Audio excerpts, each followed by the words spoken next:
Hello guys, good noon.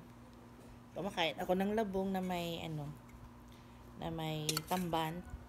Binigay ng pinsan ko. First cousin kong lalaki. Kasi nanghingi siya sa akin ng saluyot. Maraming saluyot sa likod ng bahay ko. Kusa lang tumutubo.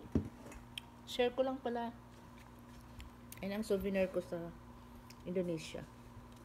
Maraming beses kami sa Indonesia with Fred Olsen Cruise Line. Ito yung nabili ko sa Simarang. Malapit lang sa Mindanao yun guys. Ang una kong nabili was batik para sa anak ko. Sinalubong ako ng babae. Kabayan, hello kabayan, bili na. Tulong-tulong tayo. Yan. Tapos pumasok ako sa market nila. Bumili ako ng pants user ako. Yung sa sachet, 3 pirasong gano'n, $1 lang, napakamura. Sabi ko sana dinamihan ko. Pero yun ay pagbalik ko na galing sa, hindi pa uso noon ang cellphone na may Facebook. So, may cellphone na rin ako noon, mga Ericsson, mga black and white lang, baga, keypad, ganyan. So, makaya ako ng habal-habal. Naghanap ako ng internet shop. Wala akong takot na sumakay. Dalawa lang kami ng Indonesian. So, dinaan niya ako sa mga flyover. Tapos dinala ako sa internet shop. Tapos hinintay pa pala niya ako. Nagpapalit pa ako ng $20 ko sa kanya para makabayad sa internet. Tapos may massage. Pero wala na akong time doon. Sabi ko balik na lang ako ng barko.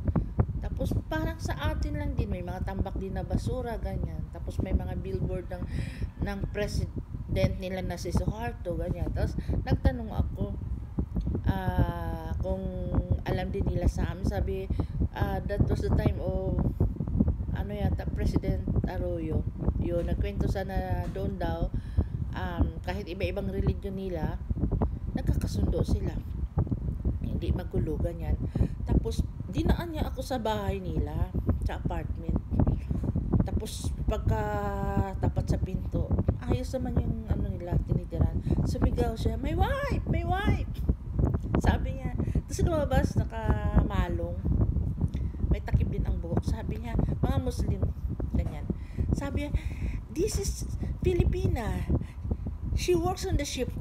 Marunong siya mag-Ilonggo. Ay, mag-English.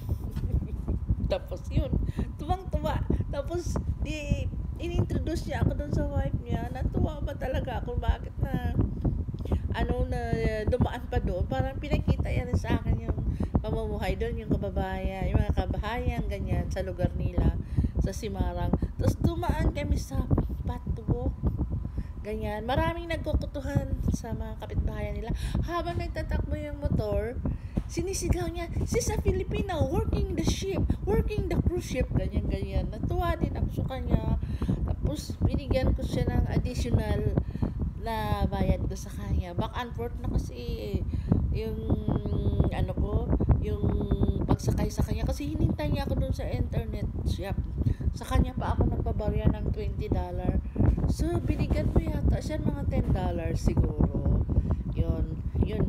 Pagdating ko doon sa market, doon ako nakabili pala ng pants at saka ito. Ayan guys. So, napadaan din kami ng Bali. Kaya lang wala akong chance na makababa doon. May duty ako sa gangway. Doon sa Indonesia guys, sa Padang Bay, maraming nanghingi doon ng something on board. Like mga galon lagay ng tubig. Tapos may mga bangka doon na paikot-ikot, pabalik-balik, makukulit. Pero binawalan ako ng happy ko na wag ako maghulog ng kahit magbigay. Kasi balik-balikan ang nila ako. Pwede na lang pag pasahero ang magbigay. Sa upper deck noon, nasa deck 4 ako up. Duty ko yun para lang mag-monitor ng iba kasi talaga may talaga na tendency na baka umakyat ganyan. So yun, naghahagis yung mga pasahero ng mga apple, mga iba't ibang prutas. Yun, allowed yun yung mga ganon sa upper deck. Kasi may mga restaurants sa upper deck ng barko namin noon on board Blackwatch, the Fred Olsen Cruise Line. So yun guys, ang aking memory. First time kong bumili ng ganito na kahoy. Pero